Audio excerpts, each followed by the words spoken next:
Recently we've seen images in India of why Hindu youth are burning buses and going wild saying we have to be less Hindu than we are, and it's getting tiresome. It's necessary sometimes not to live in an apologetic mode but to take on a robust mode to respond to the serious challenges we face from Abrahamic tradition as well as the so-called secular forces. They are kind of keen to undermine Hinduism.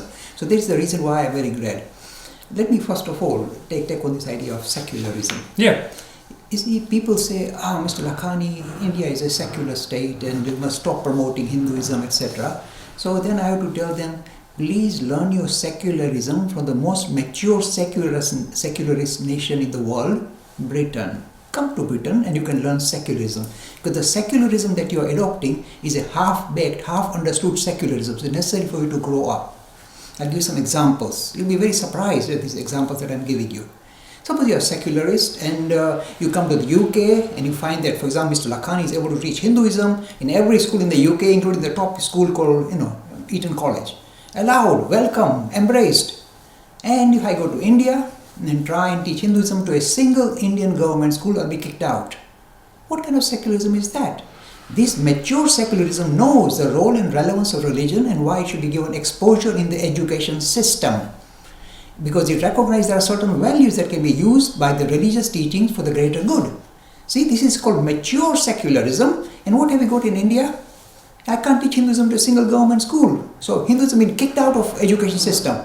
This is the half-baked secularism that is being promoted, pushed across. This means you must not be fundamentalist Hindu. We are Hindus. Why don't we recognize it and affirm it? That's all we are saying. Why should we shy away from it? Absolutely. So that's the first issue. So this is not secularism. This is a half-baked nonsense. The second issue is this. Suppose you come to the UK and suppose you found that all the money the churches collect is taken away by the government. It's for the greater good. And the church community can suffer, struggle, doesn't matter. The money has to be taken by the government coffers. Do you see that here in the UK? Nothing doing. Do they say, okay, let's take the money from the Church of England and give it to the needy people who want to go perhaps on pilgrimage? Do they do that here in this country? This is secular country. So go and teach your own people what is secularism. The third area which really upsets me is this. They say we are becoming very fundamentalist and over Hindutva. Let me touch on this. Suppose today you hear these people that somebody was taking a cow for being butchered and the Hindus got worked up and took action. So this is horrible Hindutva. Now I'm telling you an example. I live in England. Suppose in England you took a dog to the abattoir to be killed so that it can be butchered and eaten up, because the Vietnamese people say dog meat is very healthy. So why don't you do that in UK? Try and do it here. Secular nation. Try and take one dog for being butchered and being eaten. Try in UK and sell hot dogs.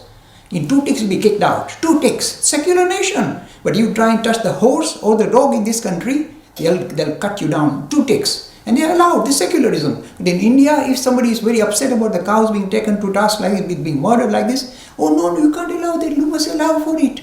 Let me again touch on this cow issue. A lot of people make fun of Hindu cows.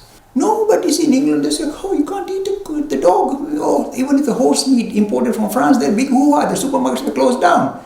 But in India, if you try and protect the cow, no, you can't do that. This is Hindutva. This is horrible. See, this is the not immature secularism. I'll give another example. Not enough. I need to rub it in. Suppose, you got a painter here. You talk about liberal England with artistic freedom. And suppose you're a painter here, and the painter decided to show his artistic freedom by showing the queen of this nation copulating with a horse. The queen loves horses. Suppose she's shown having copulation, intercourse with a horse, and then you put it in a gallery in Piccadilly Circus.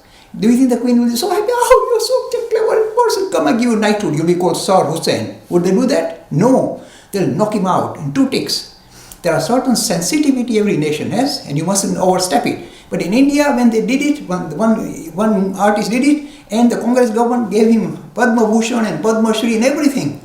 See the difference? Would the queen here give him knighthood?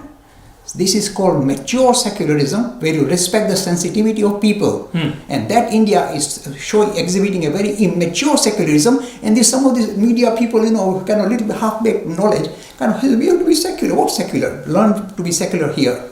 And stop vilifying our nation and our tradition and our religion.